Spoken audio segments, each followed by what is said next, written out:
Halo teman-teman, perkenalkan kami dari kelas 12C sekarang sedang membuat sebuah podcast mengenai halangan dalam sebuah pernikahan di Indonesia ini.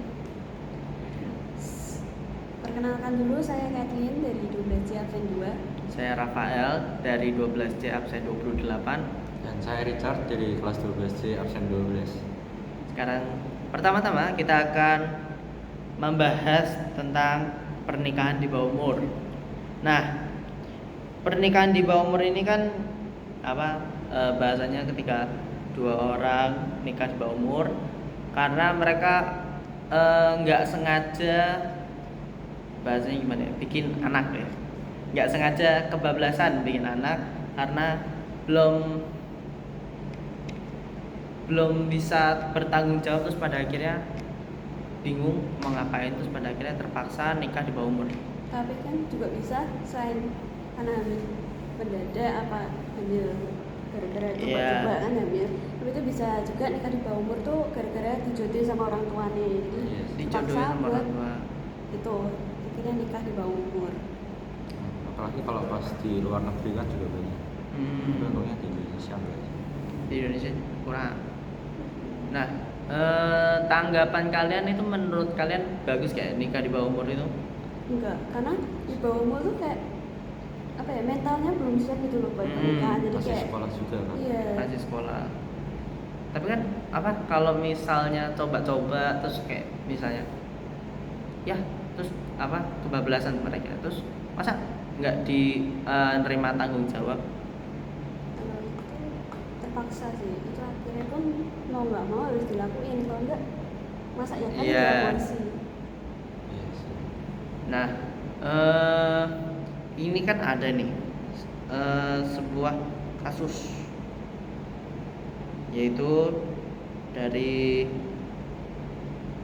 berita 99, yaitu kasusnya mengenai sebuah anak kecil yang bikin Indonesia tuh bingung, ya kan. Nah, pertama, pernikahan Syekh Puji dan anak 7 tahun. Jadi ada yang namanya cowok namanya Syekh Puji, itu nikah sama anak kecil yang usianya baru 7 tahun. Itu menurutmu tuh gimana ya? Enggak, itu kayak chef ujinya berasa kayak apa ya, kayak om pedo ya sih. Om pedo. Anak 7 tahun tuh bahkan belum remaja. Mungkin juga bisa dipaksa sama orang tuanya sih. Paksa Mungkin orang tua. ekonominya gimana? Bisa aja. Tapi sering dengar nggak sih kasus-kasus anak kecil diculik terus pada akhirnya diperkosa gitu? Pernah. Nggak sering ya. Iya. Terus ini ya biasalah, pernikahan dini bocah SMP di Jeneponto, Sulawesi Selatan. Itu kan ada anak laki-laki usia 13 tahun sama cewek 14 tahun. Terjadi di tahun 2016 Desa Gantarang, Kecamatan Kelara, Kabupaten Jeneponto, Sulawesi Selatan. Pernikahannya ini terjadi karena kedua orang tua pasangan ngebet ingin segera punya cucu. Nah, menurut kalian itu orang tuanya tuh sebenarnya bener untuk melakukan hal ini atau tidak? Kayaknya alasan aja sih. Alasan aja. Alasan aja. Iya. Itu juga bukan hal yang benar buat nyuruh anaknya yang masih kecil bawah umur buat nikah, belum siap apa-apa gitu. Tapi kan kalau zaman dahulu itu kan masih namanya kayak orang tua itu ingin ngelihat cucu sebelum mereka tuh pada akhirnya meninggal gitu kan ya. Itu harus diganti mindsetnya. Soalnya apa ya, nggak bisa nganut yang banyak anak banyak rezeki, soalnya kan banyak yang harus disiapin buat nikah, mental juga, sekolah juga belum selesai. Apalagi kan kalau sekarang tuh mau punya anak pun susah ya, karena nyari uang tuh susah. Kan UMR Indonesia tuh kira-kira rendah ya, dihitung-hitung sama luar negeri itu, jadi susah kalau mau punya anak lebih dari 3 tuh udah hitungannya udah susah banget ya. Oke, kalau gitu kita lanjut. Sebelum itu aku mau tanya, menurut agama kalian, kepercayaan kalian, oke nggak kalau nikah di bawah umur? Kalau aku kan Katolik, kalau Katolik tuh pasti nggak boleh, karena nikah di bawah umur itu hitungannya apa ya? Ya kayak melanggar norma manusia lah. Kan juga mereka tuh yang belum siap secara mental, secara responsibility lah. Bahkan di agama Katolik pun itu hitungannya kalau sudah nikah nggak boleh yang namanya cerai. Nah, untuk anak-anak untuk usia segitu kan masih belum tahu apa-apa. Nanti kalau misalnya mereka sudah tumbuh itu kemungkinan besar pada akhirnya akan cerai. Nah, agama Katolik tidak membolehkan itu. Kalau Richard? Nah, kalau pandanganku sendiri ya, kalau misalnya cowok nih, misal yang cowok yang di bawah umur, itu kan dia secara mental belum siap tentunya, pendidikan juga masih sekolah. Nah, sama itu secara finansialnya kan belum stabil, apalagi kalau kita sering dengar ya, kalau misalnya orang-orang yang sudah nikah aja itu hubungannya aja belum tentu lancar gara-gara ekonomi atau faktor-faktor lainnya itu. Apalagi yang ini yang masih sekolah ya kan. Tapi kalau dari sisi agama ya tentu tidak boleh. Oke. Kita lanjut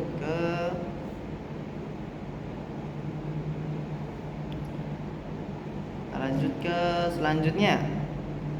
Orang yang sudah terikat perkawinan sebelumnya, jadi pernikahan sama orang yang sudah pernah nikah itu kan biasanya kalau dilihat-lihat sebenarnya nggak apa-apa ya, tapi orang-orang ngeliatnya kayak kok mau sih sama yang udah pernah nikah gitu, apa nggak aneh rasanya, apa nggak terus rasanya kayak gimana ya, kurang nyesil. Menurutku nikah sama orang yang sebelum udah nikah tuh oke-oke aja, bisa jadi orang ini nikah karena nikah lagi tuh karena butuh pasangan dalam hidupnya gitu. Kan juga orang yang udah cerai itu bukan karena bukan karena masalah terus cerai, bisa jadi cerainya karena pasangannya yang sebelumnya itu meninggal dunia, jadi kayak dia butuh pasangan hidup lagi buat hidupnya biar gak sepi gitu. Yes.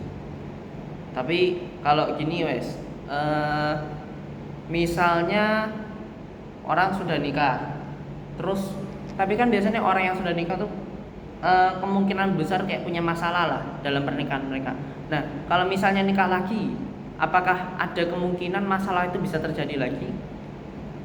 Kan di sini nih kita bisa mikir kalau orang yang sudah nikah tuh mereka sudah pernah experience, mereka sudah pernah ngerasain pernikahan itu gimana. Nah, orang yang belum pernah nikah tuh kan nggak pernah tuh. Jadi kemungkinan besar masalah yang dilakukan oleh orang yang sudah pernah nikah itu bisa terjadi lagi dan menyebabkan kayak masalah yang lebih besar, karena yang satunya lagi kan belum pernah nikah nih. Nah, jadinya kan bingung itu. Itu menurutmu gimana? Cak? Kalau menurutku ya mungkin bakal lebih susah ya, soalnya bisa jadi karena orang yang sudah cerai ini karena masalahnya di masa lalunya ini belum selesai, lalu dia kan cerai nikah lagi sama pasangan yang sebelumnya nggak ada pengalaman dalam hal pernikahan. Nah, kalau misalnya halnya yang sama itu diungkit lagi, mungkin secara emosionalnya mungkin bakal lebih kena ya. Kalau secara agama nih gimana? Kamu kan agama apa? Kristen? Iya. Kristen. Kalau Kristen juga? Katolik. Kalau di Katolik itu kan bahkan cerai aja nggak boleh ya. Jadi dipisahkan. Kalau di Katolik kan misalnya nikah itu dipisahkan kalau misalnya sudah di alam maut. Tapi tetap aja kalau biasanya yang sudah pernah nikah dan pada akhirnya dipisahkan itu tetap menjalankan janji pernikahan itu dan tidak menikah dengan cowok lain, kecuali kalau memang benar-benar dirasa dibutuhkan. Kalau dari menurutmu sendiri, kan ini dari segi orang yang nikahnya. Kalau dari segi anaknya, misalnya ada orang nikah cuman pasangannya itu meninggal, tapi dia udah punya anak.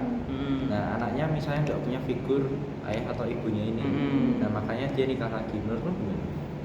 Itu menurutku kalau kepaksa pun dalam agama pasti boleh, tapi kan nggak mungkin kamu langsung nikah, pasti kamu kayak harus ngurus janji pernikahanmu yang pertama dulu, baru kamu ngurus pernikahanmu yang kedua. Terus si anakmu tuh harus kamu tanya dulu, misal kamu sama yang baru oke apa enggak. Tapi kalau anaknya nyaman, gasin aja. Biasa gini ya, kalau kan ada yang namanya kalau di luar negeri namanya stepfather. Itu biasanya kalau misal memang anak kecilnya di bawah umur dan membutuhkan namanya father figure, itu biasanya memang dicarikan oleh ibunya karena kayak mungkin ibunya sibuk atau gimana, makanya tidak memiliki waktu yang cukup dan merasa kasihan lah anaknya nggak bisa tumbuh dengan seorang ayah, karena di anak itu tuh faktor ayah tuh dibutuhkan karena Buat buat perkembangannya. Udah? Cukup. Kalau gitu kita lanjut ke topik selanjutnya. Perkawinan antara pria dengan wanita yang diculik atau nikah paksa. Jadi wanita atau cewek malam-malam gitu jalan terus diculik. Terus pada akhirnya disuruh nikah sama cowok. Misalnya cowok kaya atau ya penculiknya sendiri gitu.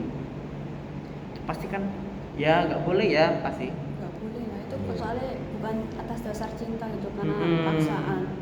Biasanya pernikahan kalau nggak dari cinta tuh gagal gitu loh. Sedangkan di agama Katolik nggak dibolehin buat cerai. Nah itu di agama Katolik kan pernikahan tuh sakral dan suci. Nah karena bukan kedua belah pihak yang menyetujui, di mana ceweknya itu sebagai orang yang diculik itu kan nggak mungkin mengokekan untuk menikah ya, makanya itu tuh tidak dianggap sebagai pernikahan yang sah. Nah ada suatu ini nih kasus namanya dari VOA Indonesia, kawin paksa janji terucap karena tuntutan adat. Jadi di Nusa Tenggara Barat NTB itu ada nikah karena jika anaknya diajak pergi sampai malam oleh seorang pria, nah itu harus langsung nikah. Itu mau nggak mau karena itu adatnya. Jadi menurutmu gimana? Apakah ini terus dibenarkan? Karena itu kan udah tradisi udah sejak lama ya. Nah itu kan kayak tradisi kuat nih. Namanya pernikahan itu bukanlah hal yang sepele. Jadi itu pasti dilihatnya sebagai kayak sakral tuh. Itu menurutmu gimana? Kalau menurutku harus dilihat lagi dari adatnya sendiri. Kalau misalnya adatnya saya diajak keluar malam terus harus nikah, itu kan juga agak gimana, soalnya bisa aja dia karena ada keperluan lain gitu. Cuman terus karena ada misalnya orang tuanya atau warganya yang salah tangkap, makanya dianggapnya harus nikah, kan jadi nikah paksa.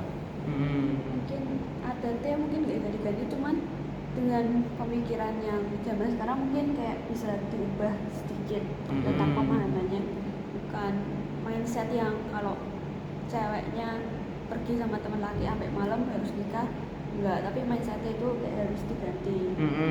Nggak bisa kita ikutin pola pikir yang zaman dulu, karena zaman dulu sama zaman sekarang tuh kondisinya tuh bisa berbeda. Iya benar. Gimana? Ada tanggapan lain? Cukup sih. Cukup ya. Kan untuk pernikahan paksa ini kan ya gimana ya, udah pasti nggak boleh lah dengan norma masyarakat biasa. Kalau kita ngelihat dari agama juga nggak boleh, kan kayak Islam dan yang lain-lain juga pasti nggak boleh namanya nikah secara paksa, itu salah itu mau gimana pun caranya.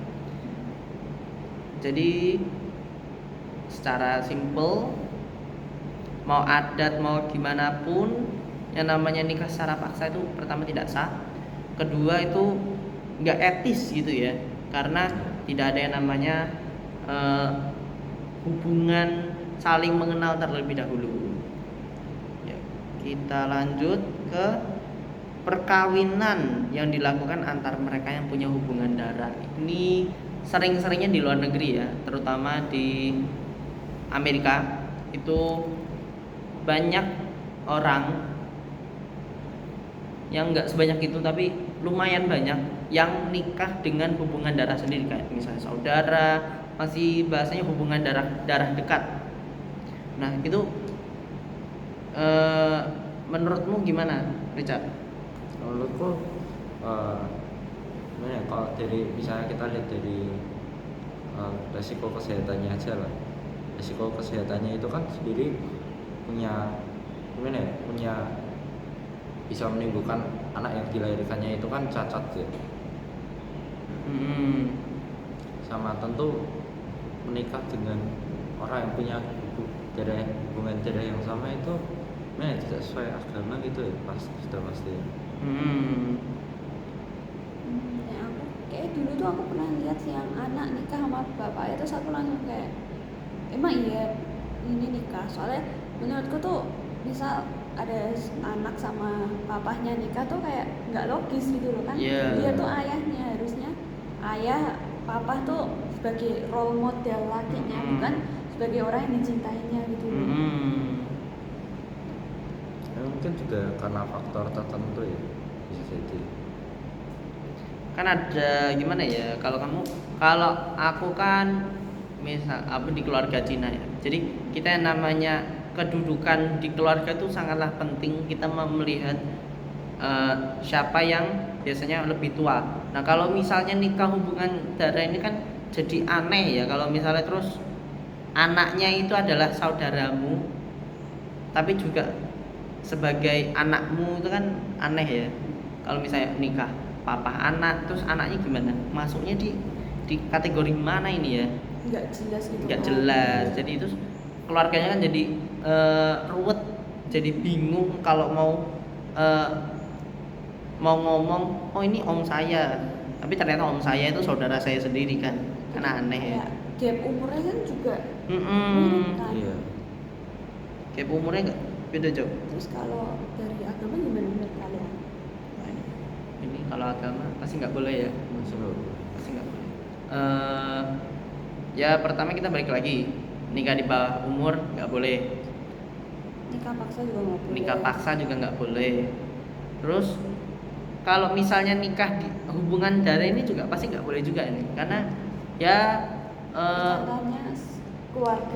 ikatan keluarga, terus risiko kesehatan, terus hukum juga ada. Soalnya seingatku ada pasal yang mengatur tentang hal-hal seperti ini, yang memberitahu di mana dalam satu keluarga itu tidak boleh untuk menikah kalau misalnya masih hubungan dekat. Soalnya di Islam ya, contohnya di Islam itu kalau misalnya sudah hubungan jauh, misalnya kamu sama sepupu jauh, itu boleh nikah kalau dibolehkan. Itu kan gimana ya, kalau bahasanya udah sepupu jauh, hitungannya udah cukup jauh. Jadi kayak hubungannya itu dari kakek buyut misalnya, jadi udah jauh banget. Tuh menurut kalian itu masih masuk ke batasan di mana itu tidak boleh, atau menurut kalian itu udah boleh gitu? Jadi kayak misal aku anak dari anaknya yang pertama, sedangkan yang itu kayak udah anaknya ini tapi sepupunya ini. Iya, udah jauh.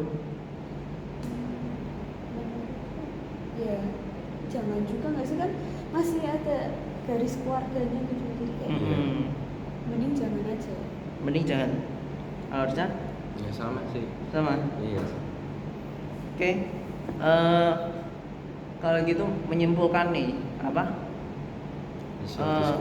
Hasil diskusi kita, hasil podcast kita pada hari ini itu halangan dalam pernikahan. Kan pertama ada di bawah umur, Ini kayak kita ngomongin di sini halangan-halangan yang pasti nggak dibolehkan gitu ya. Halangan yang pasti nggak boleh gitu. Pernikahan di bawah umur. Terus pernikahan sama kalau yang udah pernah nikah boleh lah ya. Boleh. Itu boleh. Kalau misalnya tergantung situasi kondisi. Iya. Iya. Terus nikah paksa ini nggak boleh. Mau situasi kondisinya gimana itu pasti tetap salah. Terus ada juga hubungan darah. Hubungan darah ya tetap salah. Meskipun kalau di agama lain itu dibenarkan, tetap saja kalau di agama Katolik itu tetap keluargamu itu adalah hal yang salah untuk menikahi keluargamu sendiri. Tapi kan kita kalau secara teori kan kita dari Adam dan Hawa semua ya. Kalau dari agama Katolik nih, agama Katolik kita kan dari Adam dan Hawa. Itu berarti kita bahasanya sepupu jauh ya. Jauh banget. Jauh banget, Jauh. tapi jauh banget. Sangat Itu jauh banget. Kalau itu ya gimana ya? Udah? Ya. Kalau gitu terima Terima kasih kasih. teman-teman. Terima kasih. Podcast ini sudah selesai. Sampai jumpa.